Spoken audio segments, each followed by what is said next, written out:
नाफेडच्या कांदा खरेदी दरात वाढ झालेली आहे आणि दुसऱ्या बाजूला निर्यातीच्या संदर्भात ग्रीन चॅनल तयार करण्याची चर्चा सुरू आहे.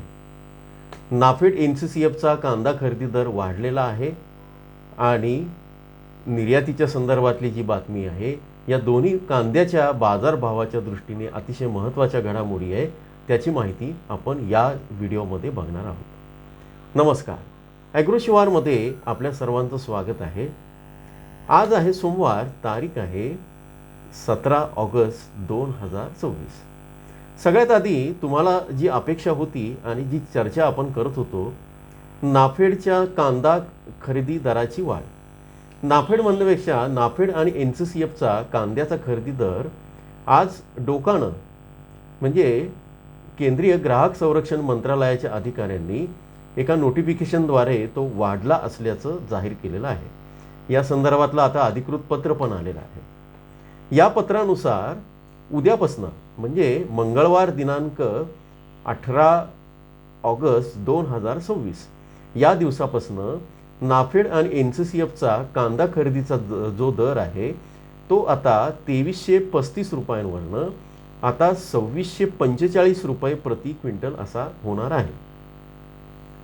परत एकदा सांगतो, नाफेडचा खरेदी दर किंवा NCCFचा खरेदी दर हा आता नवीन जो दर आहे तो 2645 रुपये प्रति क्विंटल असणार आहे. या दरामध्ये ही खरेदी होईल.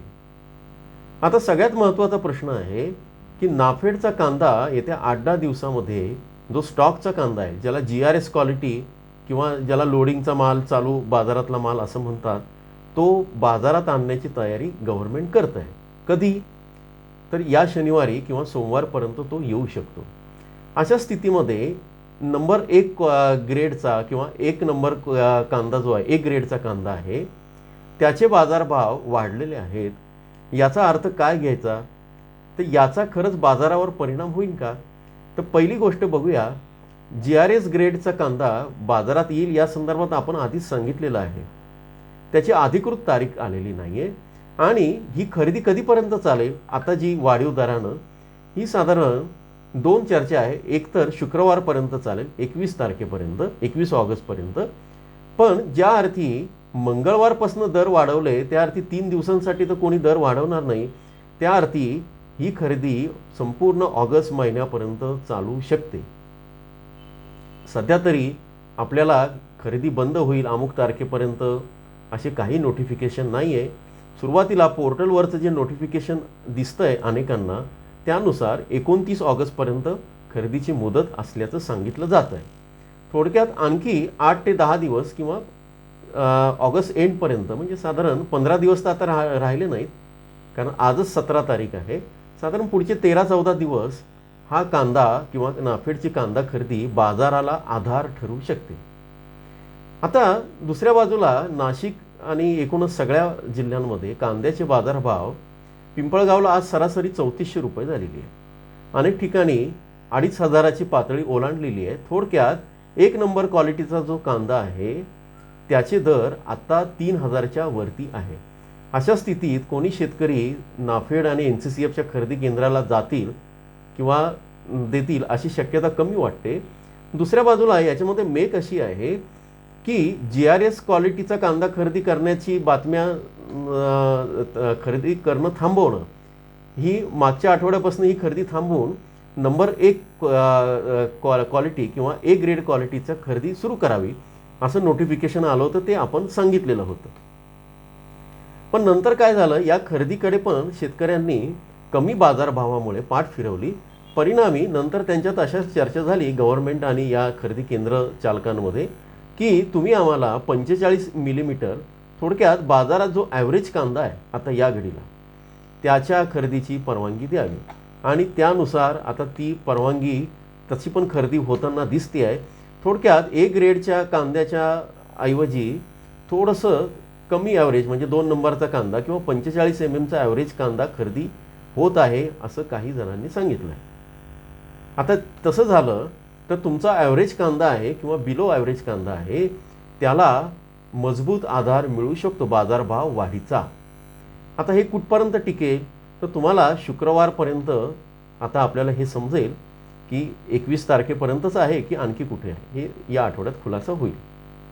दुसरी सगळ्यात महत्त्वाची बातमी आहे ती म्हणजे निर्यातदार संघटनेची केंद्र सरकारच्या वेगवेगळ्या अधिकाऱ्यांशी, विशेषतः अपेडा असेल किंवा आणखी वाणिज्य मंत्रालयाचे जे संचालक आहे त्यांच्याशी झालेली चर्चा. निर्यातदारांच्या काय समस्या आहे आणि या चर्चेमध्ये एक चांगली गोष्ट काय घडली आहे ती म्हणजे ग्रीन चॅनल समिती याला मंजुरी मिळालेली आहे. निर्यातदार संघटनेचे जे उपाध्यक्ष आहेत विकास सिंग यांनी आपल्याला जी माहिती दिली आहे त्या माहितीनुसार शुक्रवारी नवी दिल्लीमध्ये या विविध अधिकाऱ्यांची उच्चस्तरीय, विविध विभागांची ही उच्चस्तरीय बैठक झाली. निर्यातदार, त्यामध्ये फलोत्पादन निर्यातदार संघटना होती आणि दुसऱ्या पण धान्याच्या पण निर्यातदारांची होती. त्यातही फलोत्पादन निर्यात संघटनेमध्ये कांदा हे पीक येतं. म्हणजे आता जी ग्रीन चॅनल आहे हा कांद्याचं साठीच नव्हे तर भाजीपाला असेल, फळं असेल, या सगळ्यांनाच त्याचा उपयोग होणार आहे. तर इथं काय झालं की सचिव जे आहेत, केंद्रीय जहाज वाहतूक सचिव विजय कुमार यांच्यासोबत अपेडा आणि निर्यातदारांची बैठक झाली. तर त्याच्यामध्ये झालं काय, मधल्या काळात युद्ध आणि या सगळ्या याच्यामुळे जे निर्यातदारांना शिपिंग कंपन्यांनी अतिरिक्त शुल्क लावलं आणि जादा दंड वसूल केला. जवळपास 90 कोटी वगैरे किंवा त्यापेक्षा ती रक्कम जास्त आहे. मागच्या व्हिडिओमध्ये आपण त्याचा उल्लेख केला होता. अशा अनेक अडचणी आहेत असं त्या बैठकीमध्ये मांडल्या गेल्या. आता इथे कांद्याच्या निर्यातीला चालना होईल यासाठी काही महत्त्वाचे निर्णय घेण्यात आले. या अडचणी मांडल्या आणि दुसऱ्या बाजूला कांदा हा नाशवंत भाजीपाला असल्यानं निर्यातीसाठी याचा बंदरावर विलंब होतो. जसं अनेकदा तुम्ही बघितलं असेल की ग्रीन कॉरिडॉर असतो, ते अवयवदाता असतात आणि एखाद्याचं हृदय किंवा किडनी ट्रान्सप्लांट करायची असते तर पोलीस आणि प्रशासनाच्या मदतीनं एका हॉस्पिटलवरनं दुसऱ्या शहराच्या हॉस्पिटलला जायला ग्रीन कॉरिडॉर तयार करतात. म्हणजे काय की वाहतूक बाजूला करून वेगानं त्याचं हृदय असेल, काय अवयव असेल ते विमानतळापर्यंत नेतात आणि तिथून मग चेन्नईला वगैरे नेल्याचं हे आपण अनेकदा बातम्या वाचल्या आहेत, बघितलेल्या आहेत. त्याच पद्धतीनं जो पेरिशेबल म्हणजे नाशवंत जो माल आहे त्यामध्ये सर्वात जो प्राधान्य जे भाजीपाला, कांदा, यांच्यासाठी ग्रीन चॅनल करण्याचा प्रस्ताव आता आहे. तसं जर झालं तर बरेच दिवस इथून समजा नाशिकमधनं किंवा अनेक ठिकाणावरनं कांदा जेव्हा बंदरावर जातो तो पडून राहतो, तर तो पडून त्याला प्रायोरिटी दिली जात नाही. जर ग्रीन चॅनल केलं तर कांद्याला आणि भाजीपाल्याला प्रायोरिटी दिली जाईल, प्राधान्यक्रम दिला जाईल आणि तो प्राधान्यक्रमानं किंवा तातडीनं तो शिपिंग केला जाईल. म्हणजेच तो जहाजातनं त्याची वाहतूक दुसरीकडे जिथं पाठवायची तिथं पाठवला जाईल. हा ग्रीन चॅनल आहे. हा एक महत्त्वाचा निर्णय आहे. त्यामुळे काय होईल, निर्यातीसाठी बंदरावर होणारा विलंब आणि शिपिंगचा खर्च याच्यामध्ये कपात होईल आणि या सगळ्या याच्यातनं अंतिमतः निर्यातदारांसोबत कांदा उत्पादकाला सुद्धा फायदा होईल. आता इथे काय झालं आहे, या बैठकीमध्ये नाशवंत शेतमालाला बंदर आणि शिपिंग लाईन्समध्ये प्राधान्य देण्याचे निर्देश देण्यात आलेले आहेत. आणि ग्रीन चॅनलची ही समिती आहे त्याला ही निर्यात जलद आणि सुरळीत करण्यासाठीचा हा जो ग्रीन चॅनल आहे त्या समितीची तयार करण्यासाठी अपेडा अध्यक्षांनी पुढाकार घेतला आणि स्वतंत्र समितीसाठी मंजुरी दिलेली आहे. आता या समितीमध्ये कोण असणार आहे, मुंबई आणि जे मुंद्रा बंदर आहे त्याचे वरिष्ठ अधिकारी असतील. अपेडा ही निर्यातीच्या संदर्भात भारताची मोठी संस्था आहे. जसं नाफेड आहे किंवा NCCF आहे, ICAR आहे, त्या पद्धतीची ही संस्था आहे. आणि याचे संचालक असतील आणि निर्यातदार संघटनेचे, फलोत्पादन निर्यातदार संघटनेचे प्रतिनिधी, की ज्याला आपण कांदा पण त्याच्यामध्ये येतो, या सगळ्यांचे प्रतिनिधी असतील. यातून येणाऱ्या काळामध्ये नाशवंत मालाच्या निर्यातीत अडथळे कमी करण्याचा प्रयत्न असेल. कांदा बाजारासाठी याचा अर्थ काय आहे, पहिला अर्थ जो आहे की लॉजिस्टिकच्या अडचणी कमी होतील आणि दुसऱ्या बाजूला निर्यातदारांना बंदरावरचा विलंब जो आहे तो कमी होऊन एकूणच ही निर्यात प्रक्रिया सुरळीत होईल. ग्रीन कॉरिडॉर जर तयार झाला, कांद्याला प्राधान्य देण्यात येईल आणि त्याचा फायदा कांद्याचे बाजारभाव जे आहे, म्हणजे कांदा खराब झाला तर नुकसान होतं आणि ते अंतिमतः शेतकऱ्याच्या खिशातून किंवा त्याच्यातनं बाजारभाव कमी करून वसूल केलं जातात, तशी शक्यता कमी होईल किंवा होणारच नाही. तर निर्यातीच्या संदर्भातल्या अडचणी पण आहेत, त्याचे सोल्युशन पण काढले जात आहेत आणि दुसऱ्या बाजूला नाफेडचा दर हा 2645 झाला आहे. आता याच्या खाली दर जाण्याची शक्यता कमी आहे, विशेषतः नाशिक जिल्ह्यामध्ये.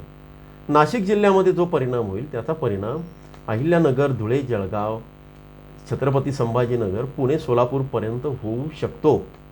तिथे पण दर घटण्याचं जे प्रमाण आहे ते त्याला कुठेतरी ब्रेक बसेल. म्हणजे घट तर आता नाहीच आहे, मंदी नाही आहे. म्हणजे 1-2 रुपये वर खाली बाजार होणं याला घट या आठवड्यात तरी म्हणता येणार नाही किंवा पुढच्या आठवड्यात म्हणता येणार नाही, पण मंदी येण्याची शक्यता नाही सध्या तरी. या संदर्भात वेळोवेळी आपण माहिती देऊया. सध्या तरी या 2 महत्त्वाच्या बातम्या आणि महत्त्वाची माहिती तुमच्यापर्यंत पोहोचवत आहोत. थोडा उशीर होतो आहे. सगळ्यात महत्त्वाचं म्हणजे माझ्या तब्येतीबद्दल अनेकांनी काळजी केलेली आहे, काळजी घ्या असं म्हणाले. त्या सगळ्या शेतकरी बांधवांचं मला तुमच्यातलाच एक समजलं, तुमचा परिवार मानला आहे अनेकांनी, त्यांचे मनापासून आभार. तुमच्या पाठबळामुळे ह्या सगळ्या गोष्टी सुरू आहे आणि म्हणून मला जेव्हा असं वाटतं इकडे काही अँटीबायोटिक सुरू आहे आणि लक्षात येतं की नाही, आपल्याला हा व्हिडिओ, ही माहिती गरजेची केली पाहिजे, त्यामुळे मी पण थोडा उशीर झाला आहे, पण त्यातूनच मलाही हे पाठबळ मिळतं. अचूक बाजारभाव किंवा एकूणच डेटा आधारित माहितीसाठी तुम्ही ॲग्रोशिवार बघत असतात. जिल्हावार माहितीसाठी तुम्ही जॉईनच्या बटनावर क्लिक करून मेंबरशिप घेऊ शकतात आणि तुमच्या प्रतिक्रियांचं स्वागत आहे. जोडून राहा. मी तुमचा कृषी मित्र पंकज जोशी विंचुरकर. नमस्कार.